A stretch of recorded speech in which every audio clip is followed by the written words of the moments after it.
अहिल्यानगर इथल्या महाराष्ट्र केसरी कुस्ती स्पर्धेच्या अंतिम सामन्याला गालबोट लागलंय। शिवराज राक्षे आणि महेंद्र गायकवाड याला 3 वर्षांकरता निलंबित करण्यात आलेले आहे। मॅट प्रकारामध्ये शिवराज राक्षे आणि पृथ्वीराज मोहोळ यांच्यामध्ये अंतिम लढत झाली।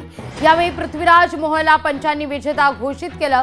त्यानंतर संतापलेल्या शिवराज राक्षेनं पंचांना ओढत लाथ मारली आहे। पाठ टेकलीच नसल्याचं म्हणत शिवराज राक्षेनं पंचांना लाथ मारली आणि या निकालावर आक्षेप नोंदवलेला आहे। आपल्यावर अन्याय झाला असं त्याचं म्हणणं आहे। या संदर्भात शिवराजची आई आणि वहिनी यांच्याशी संवाद साधले आमचे प्रतिनिधी साईदीप ढोबळे यांनी। महाराष्ट्र केसरी स्पर्धा नुकतीच अहिल्यानगर येथे पार पडलेली आहे आणि या कुस्ती दरम्यान काय प्रकार घडला हा संपूर्ण महाराष्ट्राने पाहिलेला आहे। आज मी आलो आहे शिवराज राक्षे यांच्या घरी।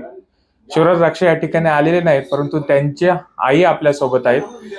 आई, मला सांगा, तुम्ही कुस्ती पाहिली, नक्की काय घडलेलं तुम्ही पाहिलं, काय सांगा? चुकी माझ्या मुलाची नव्हतीच, फक्त माझा मुलगा काय म्हणला की आम्हाला परत रिप्लाय दाखवा, एवढा त्यांनी गोंधळ केला। रिप्लाय दाखवा, तर रिप्लाय यांनी दाखवायला लागत होता पंचांनी।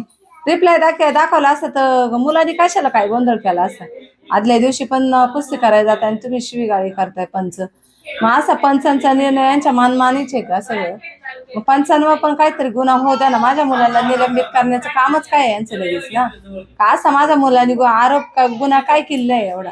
आणि गरीबाच्या मुलांवर काय अन्याय करताय तुम्ही ना? तिथपर्यंत मुलगा माझा जातोय, आज 10-0 कुस्त्या काढतोय ना, आज तुम्ही डायरेक्ट चुकीचा निर्णय देताय। मग याच्यावर पंचांवर काहीतरी गुन्हा व्हावा असं आमचं मत आहे। याच्यात चिटिंगच झालेली। याच्यानंतर तुम्ही स्टेटमेंट दिलेले की निर्णय चुकीचा होता, हे तुम्ही मान्य केले, पण हे यापूर्वी मान्य करायला पाहिजे होतं। स्पर्धा कंटिन्यू केली आणि मग तुम्ही डिसिजन देताय आणि परत आम्हालाच 3 वर्षासाठी निलंबन करता, हे चुकीचं आहे। आमची पण मागणी आहे, पंचांवर पण कारवाई झाली पाहिजे।